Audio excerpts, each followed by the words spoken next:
ऐसा दो बातें, एक तो उन्होंने कहा अगर मैं आपको बता दूं कि रुकावटें क्या हैं तो आप रोना शुरू कर देंगे मेरे साथ। दूसरा वो ये कह रहे हैं कि अगर हम ना कर सके एहतसाब तो फिर आपकी जिम्मेदारी है कि आपने आने वाली हुकूमतों को मुकमुका नहीं करने देना और इस पर बात करते रहना है। यानी वो कॉन्फिडेंट नहीं है कि वो एहतसाब करके जाएंगे। क्या रुकावटें ऐसी हो सकती हैं और साहब आपके ख्याल में जिसकी वजह से शहजाद अकबर साहब को ये प्रॉब्लम्स पेश आ रही हैं? देखिए, परवेज़ मुशर्रफ ने जो नैब का कानून बनाया था ना, ये दुनिया के 199 ममालिक में सबसे ज़्यादा सख्त कानून है। दुनिया के किसी मुल्क में 90 दिन की जो है वो उनको नहीं होती, रिमांड नहीं मिलता। दुनिया के किसी मुल्क में आपकी इतनी एक्सेस इस तरह की नहीं होती जिस तरह की यहाँ हमारे बैंकों में जाके आप रिकॉर्ड निकाल लेते हैं, सब कुछ कर लेते हैं। ठीक, उसके साथ साथ आप बाकायदा तफ्तीश के दौरान पकड़ लेते हैं, सब कुछ कर लेते हैं। अगर नैब का कानून जो है वो काम नहीं कर सकता तो पाकिस्तान का जो रेगुलर क्राइम है वो तो 14 दिन के बाद बंदे को वहाँ भेज देता है, अपना जेल भेज देता है। वो तो ऐसा जो कैसे हाथ बांधता है। फिर तो पाकिस्तान के अंदर कोई भी काम नहीं होना चाहिए। बिल्कुल इनएबिलिटी की बात की है उन्होंने। मसला सारा ये है कि सारे प्रोसेस का पहली बात तो यह है कि नैब के कानून को नेक नीति से कभी इस्तेमाल ही नहीं किया गया। मुशर्रफ ने जब सबसे पहले वो लगाया था, उनको जो जनरल लगे थे जिनको फिर बाद में 2-3 महीने के बाद निकाल दिया था, और फिर उसके बाद उन्होंने कंप्रोमाइज जब शुरू किए और फिर फाइलें बननी शुरू की, और फाइलें बनने के बाद हर एक बंदे को फाइल दिखाई जाती थी स्वाय चंद एक ब्यूरोक्रेट के, वो भी बड़े कमज़ोर किस्म के ब्यूरोक्रेट, और वो भी अक्सरियत उनकी बलूचिस्तान से थी, उनको सजाएँ मिली, वरना उसके अलावा नैब ने कुछ नहीं किया और उसको आदत पड़ गई। इस वक्त नैब का जो इन्वेस्टिगेटिव सूरत हाल ये है कि नैब जो है वो अपने आप के अपनी चीज़ें साबित नहीं कर पाता। देखें ना, अगर आप नैब इस काबिल हो कि वो साबित तो शहजाद अकबर साहब को प्रेस कॉन्फ्रेंस करने की ज़रूरत पेश ना आए। दुनिया में कभी मुझे बताइए कि क्या क्राइम इन्वेस्टिगेटर कम अज़ कम वाइट कॉलर क्राइम के प्रेस में आके बात करते हैं? वो बात करें, लोगों को उनका जीना आराम कर दें, लोगों उनको पकड़ के लाइब्रेरी के अंदर बंद कर दें। हर दूसरे दिन हर बंदा खड़ा होकर कहता है फलां के खिलाफ ये सबूत है, ये सबूत। भाई सबूत अदालत में लेके जाओ। यानी आपने मजाक बना दिया हुआ है। रोज आप पाकिस्तान को एक लोरी देते हैं, इसका ये हो गया, इसका ये हो गया, इसका ये हो गया। हम भी हमें पता है उनके जुर्म है। जी हाँ, और ये सब कि जो 16 रेफरेंसेस फाइल करने थे जिस पर बहुत तफसील से JIT ने काम किया। इतनी मोटी मोटी किताबें हम भी रोज़ पढ़ा करते थे कि ये JIT की रिकमेंडेशन है, उसमें फैक्ट्स आए हुए हैं। उसकी रोशनी में नैब ने 16 रेफरेंसेस फाइल करने थे, जो शायद 5-6 रेफरेंसेस फाइल हुए हैं। ये रुकावटें तो सिस्टम में है, शायद इस वजह से रेफरेंस फाइल नहीं हो सके, वरना काम तो सुप्रीम कोर्ट ने या JIT ने पूरा किया था। देखिए, नैब के पास इस वक्त जितने भी वकील हैं उन्होंने बाकायदा एक ये हो रहा साहब।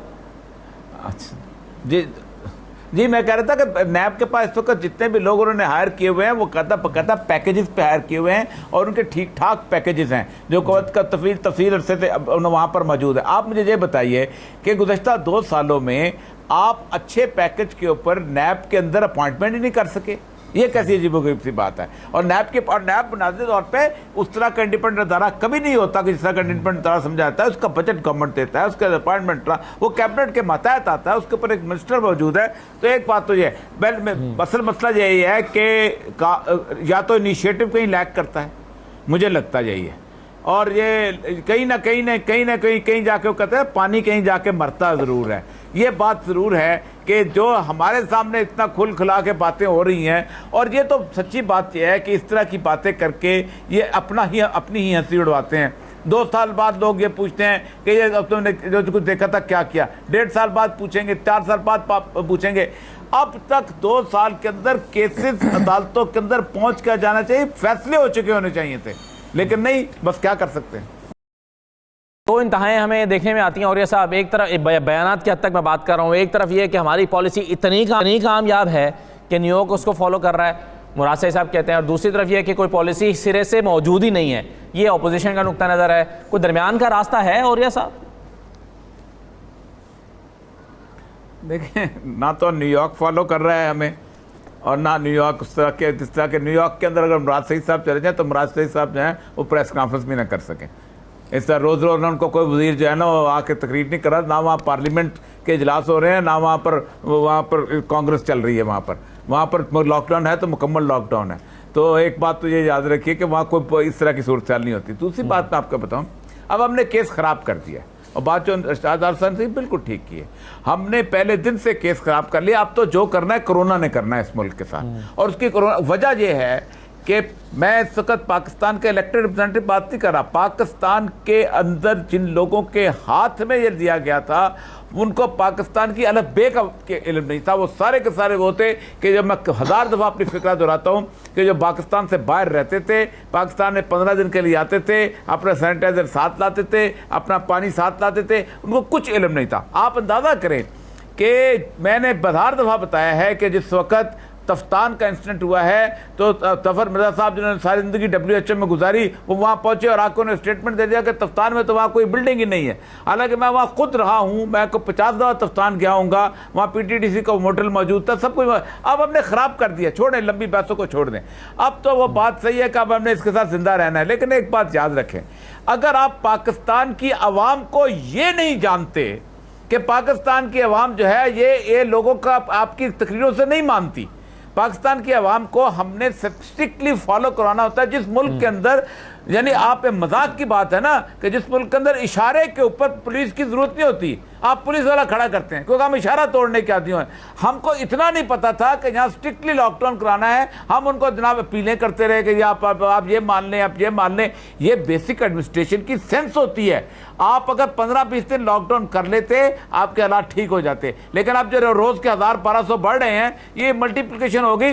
पहले दिन एक असेसमेंट करनी चाहिए थी, हम कितनी देर तक लोगों को खाना दे सकते हैं, और वो कम से कम 6 महीने तक दे सकते थे, और हम कितने देर तक मरीजों के बेड इस्तेमाल कर सकते हैं। मरीजों के बेड हम 15 दिन तक नहीं कर सकते थे। तो आपको तय करना चाहिए था कि आपको लॉकडाउन करना चाहिए। ये बुनियादी छोटी सी साइंस थी कि जो कि हमने नहीं की। अब जो होगा वो देखेंगे, और जो हमने फेस करना है वो करना।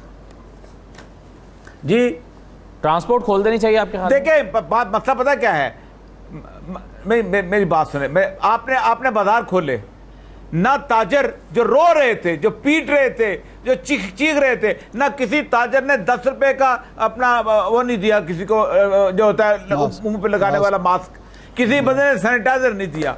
ठीक, जिस कौम की माएँ इस हद तक जालिम हों कि वो अपने 6 महीने के बच्चे को लेकर साथ निकले, उस मौत के मुंह में लेके जाएं और खुद मास्क लगाया हो, उस कौम को उसका आप क्या समझते हैं कि अपीलों से, रोज प्राइम वज़ीर आज़म की तकरीरों से वो ठीक होंगे?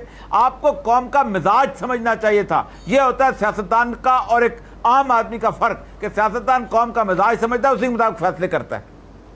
जी, और ये साहब मोरल अथॉरिटी कमज़ोर है। बेसिकली अगर पिक एंड चूज़ होगा, कमज़ोर है। हुकूमत की सतह पे कह रहा हूँ कि वो कहेंगे जी इसको तो नए वाले ज़रूर सज़ा दें और हमारे फलां को कुछ ना कहें, और आप ख़ुद जो है इंक्वायरी कराते हैं और उसके बाद जब इंक्वायरी रिपोर्ट आती है तो आप मुख्तलिफ़ किस्म के बहाने शुरू कर देते हैं। जब हुकूमत की मोरल अथॉरिटी नहीं होगी तो फिर आपको ये मुश्किलात, जब आपका अज़्म और इरादा पुख्ता होगा, मोरल अथॉरिटी आपकी मजबूत होगी, तो कोई ताकत, देखें एक करप्ट आदमी जिसने 100 अरब या 50 अरब या 10 अरब साहब मुझे जरा रिस्पॉन्ड करने दें, मैं बड़ी देर से सुन रही हूँ। मुल्क का 10 अरब रुपया लूटा है, उसका कोई शख्स कह सकता है या कोई इदारा कह सकता है वज़ीर आज़म से या हुकूमत से या नायब से कि जी इसको आप छोड़ दें इसलिए कि जी हम चाहते हैं कि पॉलिटिकल रिकन्सिलिएशन होनी चाहिए।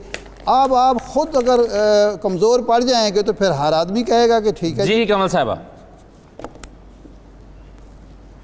जी, मुझे अब जरा मौका दीजिएगा, पहले भी आपने मेरी बात कंप्लीट नहीं होने दी। जी कीजिए। और बहुत सारे चार्जेस आ गए हैं, जो नैब का निकम्मापन है उसको आपने हुकूमत पर डाल दी है। मैं सिर्फ ये पूछना चाहती हूँ कि अगर नैब के चेयरमैन को बुला के वजीर आजम ऑफर करते हैं कि हम आपकी कैपेसिटी बिल्डिंग करें, तो यहाँ शोर मच जाता है, मीडिया में भी और अपोजिशन में भी। देखें, ये एक इंडिपेंडेंट इदारा है। अगर हमने सैफुर रहमान वाला मॉडल इस्तेमाल किया होता है जिस तरह इरशाद साहब फरमा रहे हैं, तो फिर हमारे लिए बड़ा आसान था। अगर हमने चेरी पिकिंग की होती तो फिर ये जो बड़े बड़े तुरम खान निकले हुए ना बाहर ऑपोजिशन के, ये बाहर आपको नजर ना आते, ये सारे अंदर होते, फिर हमारे पे ये इल्जामात नहीं आते। बात सारी ये है कि वो नीयत बंदा करके बैठा हो कि इंडिपेंडेंटली इदारे काम करना शुरू करें, इसमें शख्सी कंट्रोल की बजाय कानून की बालादस्ती। लेकिन एक चीज याद रखें कि सिस्टम को करप्ट करने का तरीका बड़ा आसान ही होता है कि अपने बंदे बीच में ऐड करा दें। अब इसकी क्लिनजिंग करने में थोड़ा सा टाइम लगेगा क्योंकि आपके तमाम इदारों को इस तरह से किया गया है। यहां पे मैं माजरत के साथ और बहुत हाथ जोड़ के कह रही हूं कि अगर किसी ब्यूरोक्रेट पे या किसी को रिमूव करने की कोई समरी आती है तो थोड़े दिनों बाद वो जाके स्टे ले लेता है। तो इन चीजों में अब आप भी थोड़ा सा इन चीजों को भी देखें, डिग डाउन करें कि कहां कहां सिस्टम को इस तरीके से बंद किया गया है कि हुकूमत या जस्टिस का निजाम, हुकूमत को छोड़ दे आप, कि जो इंसाफ का निजाम है वो अपनी ड्यू कोर्स पूरी क्यों नहीं करता। बताएं ना शहजाद अकबर साहब, बताएं कि मसला क्या है, रुकावटें क्या है। कंवल साहब उन्हें बताना चाहिए ना, मैं एक सेकंड उन्हें बताना चाहिए रुकावटें क्या है, ताकि फिर बाकी लोग भी उसके हल के लिए काम करें, हुकूमत भी काम करे। वो बताएं तो ना, कह रहे हैं इतनी रुकावटें। व्हाइट कॉलर, मेरी बात तो पूरी सुन ले जी। व्हाइट कॉलर क्राइम दुनिया में कहीं इन्वेस्टिगेशन इसकी करनी सबसे मुश्किल चीज है। अगर ये जो आपके सामने डिटेल्स आई हैं, ये मैं आपको हल्फिया बता रही हूं कि 5% भी इनकी टोटल वेल्थ का नहीं है जो निकल के सामने आ गया, और वो भी छोटी मोटी, ये जहां ओवर कॉन्फिडेंट हुए थे ये वहां से निकला है। लेकिन बहरहाल मैंने आपको पहले ओपनिंग अपनी स्टेटमेंट दी है कि मुझे फिर भी यकीन है कि इंशाल्लाह इसी निजाम के तहत जहां ये पहले जलील हुए हैं और कहीं ना कहीं पे तोड़ चढ़ी है, बेल मंडेरे चली तो है, इसी तरह चलेगी। और शहजाद का भी यही कहना था कि सिस्टम की रिफॉर्म जो है वो उसकी जरूरत है। जरूरी है।